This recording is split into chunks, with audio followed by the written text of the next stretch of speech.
Last year, I took my kids and my camper and we traveled to Yellowstone from Pennsylvania.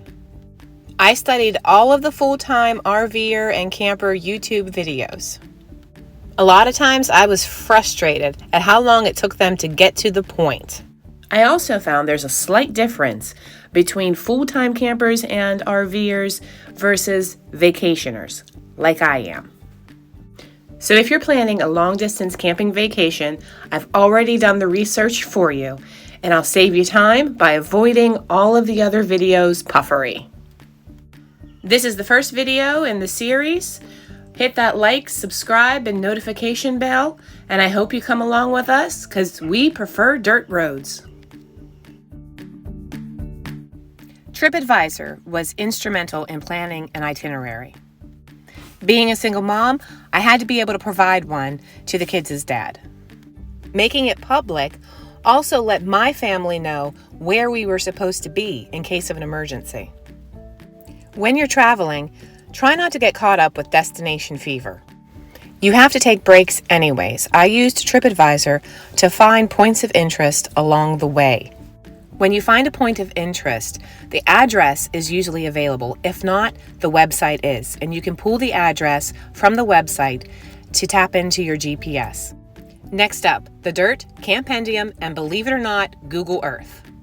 Using the Dirt and Campendium was the best recommendations from the other YouTubers. I was able to find the majority of all of our camping spots and all of the dispersed spots. I used Google Earth in two different ways. I found a lot of the dispersed sites on Dirt and Campendium provide coordinates and not a physical address. I wanted to have an idea of what to expect of the sites, so I typed the coordinates into Google Earth. What I found in my experience is that if you couldn't find it on Google Earth, then it was a nightmare to find in person. I am fully aware that the second use is nothing but being obsessive, but hey, it really helped. I used it to look up places we wanted to stop when I knew that we would have the camper with us. I wanted to make sure that there was room for us to park without getting into a sticky situation. And I'm glad I did. There were a few places that we couldn't park. A lot of full-time campers recommended getting a drone for dispersed camping, so I ran out and bought one. But I couldn't get the hang of it at home where the wind was minimal. Out there, the wind was so much stronger and I didn't want to risk losing it. So to me, it was not worth the purchase. To the best of my recollection, no one recommended a dash cam, but I am. It was the absolute best purchase I made in preparation for the trip. I figured after 18 days, 5,000 miles, there and back again, my kids would never want to step foot in the truck and camper again.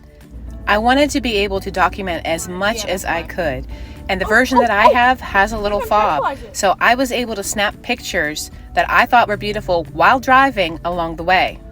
We were able to get some really unexpected footage that I was too in shock to grab a camera at the time.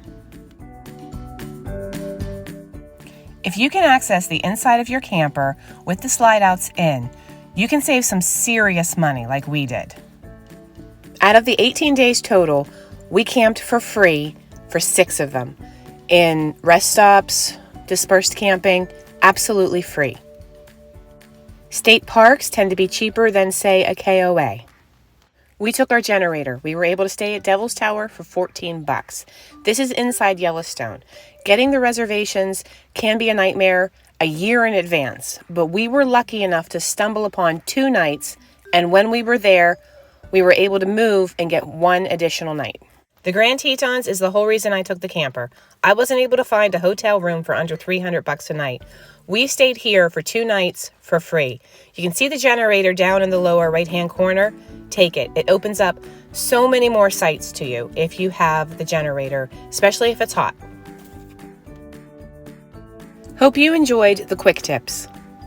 If you have any questions, comment below and I'll get back to you as soon as I can.